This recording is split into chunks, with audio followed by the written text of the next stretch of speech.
আসসালামাইকুম। তাপস শ্রমিকের পক্ষ থেকে যে আজকে একটা লং ভিডিও বানাবো। রমজান মাস তো কাজেরও চাপ কম। ইনশাল্লাহ এই যে আমাদের এই সেটিংগুলো নতুন হইতেছে। আরও কিছু এইটা একটা চালান, এখানে কিছু আছে। এই যে নতুন আরও সেটিং হইতেছে। ইনশাল্লাহ আমি এবছরের একটা ভালো রেজাল্ট পাবো মনে করছি।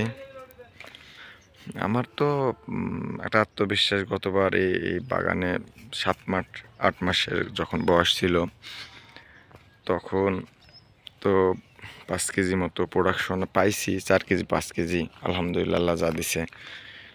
এই বছরে আমার যা ফুল ফলের যা গতি, তা ইনশাল্লাহ ভালো একটা রেজাল্ট আমি পাবো এরকম আশা করতেছি আর কি। নতুন সব সেটিং হচ্ছে, এই যে এরকম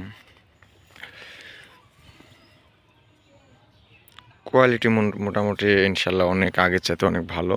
ফার্স্ট টাইমে আমি তো আসলে বুঝি নাই, একটু দাগি টাগি হয়েছিল প্রথম বছরে। এবছরে দাগি টাগি ইনশাল্লাহ নাই, একবার ফ্রেশ কোয়ালিটি। এই যে 200-250 গ্রাম ওয়েট আসে। এইগুলো ভাগুয়ান আর আসলে বেশি বড় হয় না। অনেকে আমাকে আবার বলে যে এগুলান বড় দরকার, বড় হলে লাভ বেশি।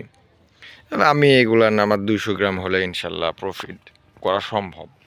আমি যা থিমে বুঝতে পারছি আর কি। তো যাই হোক, অনেক দিন যাবৎ স্প্রে দেওয়া হয় নাই, আজকে ইনশাল্লাহ রাত্রে স্প্রে দেব। আর একটা বিষয়, এই আনারের আমি একটা বিষয় উপলব্ধি করছি যে না রোদের ইয়েতে খুব একটা ভালো পছন্দ করে না, মানে বিষ দেওয়া। রোদের বিষ দিলে সমস্যা হয়। রাত্রে যদি বিষ দিই সেক্ষেত্রে রেজাল্টটা অনেক ভালো হয়, বিষটা অনেক ভালো কাজ করে।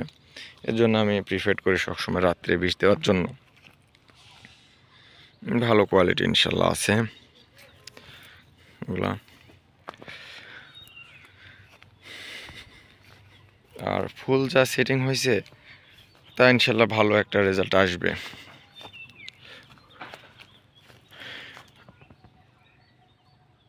তবে আমি বলবো যে যারা বেদেনা চাষ করতে চান তারা আসলে বেশি গাছ না করে অল্প কিছু গাছ নিয়ে স্টাডি করেন। আমি কিন্তু মূলত এই বাগানটা গোটাটাই আমি যেটা করছি, এটা আমার বেশি গাছ ছিল না। আমি একটা গাছ থেকে কলম করতে করতে করতে আসলে এই এত বড় বাগান করছি। আমার এখন 300 গাছ রানিং। 300 গাছে ইনশাল্লাহ আমার এই বছরে প্রোডাকশন দিবে।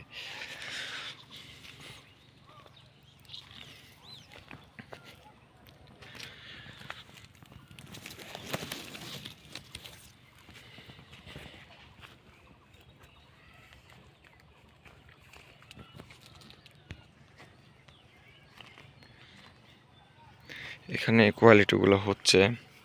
তবে সবচেয়ে খারাপ লাগলো রমজান মাসে আসলে বেদেনা খাইতে পাচ্ছি না, কারণ সবগুলো ছোট ছোট হয়ে আছে। বড় হয়েছে, 200 গ্রাম ওয়েট হয়েছে, কিন্তু এখনো পরিপক্ক পাকে নাই। এই যে পরিপক্ক পাকে নাই, যার কারণে খাইতে পাচ্ছি না। নাহলে রমজান মাসে বেদেনা খাইতাম। তো যাই হোক, তবে বেদেনার কাছে ছত্রাকটা বেশি লাগে। আজকে ইনশাল্লাহ একটা ছত্রাকনাশক, ভালো ছত্রাকনাশক স্প্রে দেব। কোয়ালিটি আর কালার কিন্তু একবারে বাজারের চাইতেও আসলে মনে হয় যে ভালো। ঠিক আছে, আসলে ভালো কোয়ালিটি। দেখা যাক, আল্লাহ ভরসা, আল্লাহ এবার কি লিখে রাখছে জীবনে। ও আরেকটা গল্প আপনাদের কাছে শেয়ার করি। এই যে আমি কিন্তু এই ধরনের চারা আমি বস্তাতে এখন তৈরি করছি, গুটি কলমের চারা, যার রেজাল্টটা অনেক ভালো। আমার এই গাছগুলোর বয়স হলো 1.5 মাস, 2 মাস। 2 মাসের গাছে ইনশাল্লাহ সাইজটাও ভালো হয়েছে, ফলও আসছে ইনশাল্লাহ ভালোই। এই যে আমি এগুলা আমার একটা নার্সারিতে লাগানোর জন্য এগুলো বানাইছি। ভালো হয়েছে, খারাপ হয় নাই। ফুল জালি চলে আসছে। আমি এখন এই যে এই গাছগুলোর বয়স খুব একটা বেশি দিন না, এইগুলো আমি বস্তাতে দিয়েছি। এগুলোর গাছের বয়স মাত্র 1 মাস হবে, ঠিক আছে। ভালোই কোয়ালিটি হবে ইনশাল্লাহ। আমার তো বিশ্বাস যে 2-3 মাসের ভিতরে প্রতি এই ছোটো ছোটো গাছে ইনশাল্লাহ 1 কেজি না হলেও 2-3-5টা ধরে থাকবে আমার ধারণা আর কি। দেখা যাক, আল্লাহ ভরসা। আর এই যে একটা বাসায় খাওয়ার জন্য স্ট্রবেরি করছিলাম, স্ট্রবেরি হয়েছে ইনশাল্লাহ। আমি আবার আপনার ফল ছাড়া, মূলত আমার ফল ছাড়া অন্য কোনো গাছে আমি আবার ইন্টারেস্ট পাই না। ফলের গাছে বেশি ইন্টারেস্ট পাই আমি।